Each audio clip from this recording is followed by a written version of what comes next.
Simplify by rationalising the denominator of each of the following.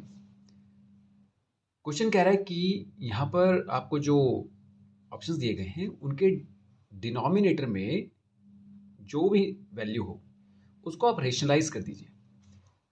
अब आप देखेंगे जितने भी ये ऑप्शंस हैं इनके डिनोमिनेटर में ये रूट में वैल्यूज हैं, ठीक है। तो हमें क्वेश्चन कह रहा है कि आप ये रूट हटा दीजिए। बस रेशनलाइज का मतलब होता है कि ऐसा नंबर जो पी अपॉन क्यू की फॉर्म में लिखा जा सके, या ये कहिए कि रूट के अंदर अगर कोई ऐसा नंबर आता है जो परफेक्ट स्क्वायर ना हो, जैसे यहाँ पे 5 है तो ये इसको अगर हम बाहर लेके आए रूट से तो वो डेसिमल में कुछ बनेगा 2 पॉइंट समथिंग कुछ, तो ये इरेशनल नंबर कहलाएगा।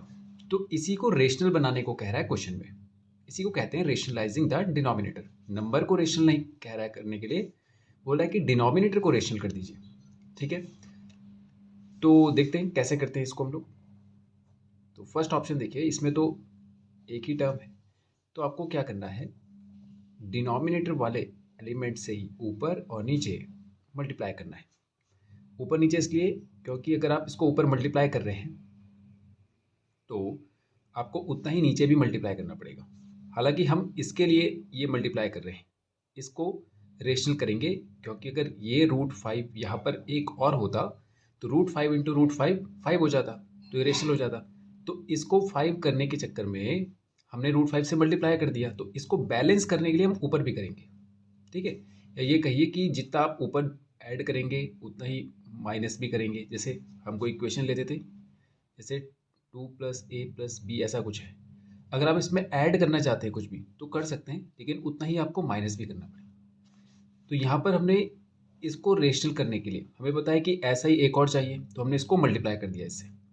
लेकिन इसको बैलेंस करने के लिए, ताकि पूरी जो टर्म है इसमें कोई वैल्यू में कोई फर्क ना पड़े, इसलिए ऊपर भी उतना ही मल्टीप्लाई किया। ओके, अब देखिए 12 इंटू √5 हो जाएगा 12 √5, और अपॉन में √5 इंटू √5 ये हो जाएगा √5 का स्क्वायर, और ये हो जाएगा 12 √5 और अपॉन में 5। ये हो गया डिनोमिनेटर रेशनल। ओके, अब सेकंड पार्ट देखिए, 2 √3 अपॉन में √17, इसको भी √17 से ऊपर नीचे मल्टीप्लाई, तो ये हो जाएगा 2 मल्टीप्लाई बाय 17 3 ज़ा 51 अपॉन में √17 इंटू √17 को हम 17 अब डायरेक्ट लिख लेते हैं। ओके, तो इसको बस यहीं पे छोड़ देते हैं, ये हो जाएगा इसका फाइनल रिजल्ट। अब थर्ड पार्ट देखिए,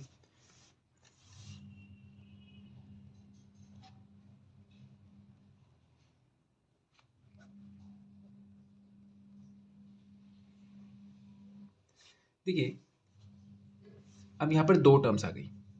इसके लिए एक तरीका ये है कि ये नंबर रूट से हटेगा। इसके लिए एक फॉर्मूला आपको याद होगा, a² - b², वो होता है a - b और a + b, याद होगा आपको। तो मान लीजिए कि इस फॉर्मूले में ये वाला पार्ट हमारे पास है a + b, तो ये वाला पार्ट अगर हम इसमें अपनी तरफ से ऐड कर दें, ऐड करने का मतलब प्लस नहीं करना है, मतलब कि इस टर्म के साथ ऐड कर दें, तो हमें ये मिल जाएगा, हो जाएगा। जैसे इसको मैं a + b मान लेता हूँ, तो अगर ये इसके साथ a - b यानी कि √11 - √5 ऐसा और हो जाता, मल्टीप्लाई हो जाता नीचे, तो ये ऐसा बन जाएगा।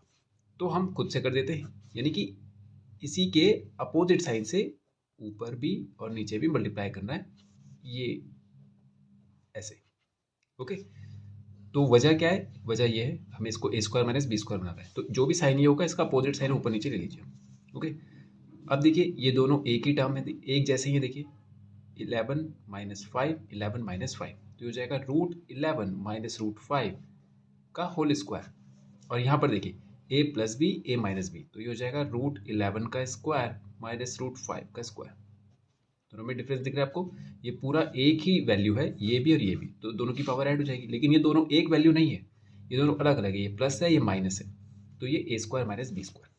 अब देखिए इसको a - b का होल स्क्वायर हम खोल सकते हैं, a² + b² - 2a into b, ये ये हो गया, अपॉन में रूट 11 का स्क्वायर हो जाता है 11, रूट 5 का स्क्वायर हो जाता है 5। तो देखिए नीचे से रूट हट गया, अब इसको सॉल्व कीजिए, 11 हो जाएगा प्लस ये 5 हो जाएगा और -2 रूट 11 5 से 55 और अपॉन में आ जाएगा 11 माइनस 5 6। तो 11 प्लस 5 हो जाता है कितना 16 -2 रूट 55 और अपॉन में 6। आप चाहे तो कुछ कॉमन ले सकते थे, 2 कॉमन आ रहा है यहाँ से, 2 कॉमन ले लेंगे तो ये आ जाएगा 8 माइनस रूट 55 अपॉन में 6, 2 3 जा 6, तो ये हो जाएगा 8 माइनस रूट 55 अपॉन 3। ये ओके, तो करते हैं इसका fourth part. Root 3 plus 1 upon में रूट 3 माइनस 1। ध्यान रखेंगे ये रूट केवल 3 के ऊपर है, पूरा नहीं है। तो अब आप क्या करेंगे, इसके अपोजिट साइन से ऊपर भी और नीचे भी मल्टीप्लाई कर देंगे। फिर से a minus b a plus b, तो ये हो जाएगा रूट 3 प्लस 1 का तो होल स्क्वायर हो जाएगा ऊपर, और ये हो जाएगा रूट 3 का स्क्वायर माइनस 1 का square, A square formula expand कीजिए plus B square plus 2 into A into B upon में रूट 3 का स्क्वायर हो जाता है 3 माइनस 1, ये हो जाएगा रूट 3 का स्क्वायर 3, ये हो जाएगा प्लस 1 प्लस 2 रूट 3 अपॉन में 3 माइनस 1 2, तो ये हो जाएगा 3 प्लस 1 4, 4 प्लस 2 रूट 3 अपॉन में 2। अब 2 कॉमन ले लीजिए, ये हो जाएगा 2 प्लस रूट 3 अपॉन में 2 कैंसिल, ये आ जाएगा आपका रिजल्ट 2 प्लस रूट 3। ओके, तो ये हो गया सेकंड क्वेश्चन कंप्लीट।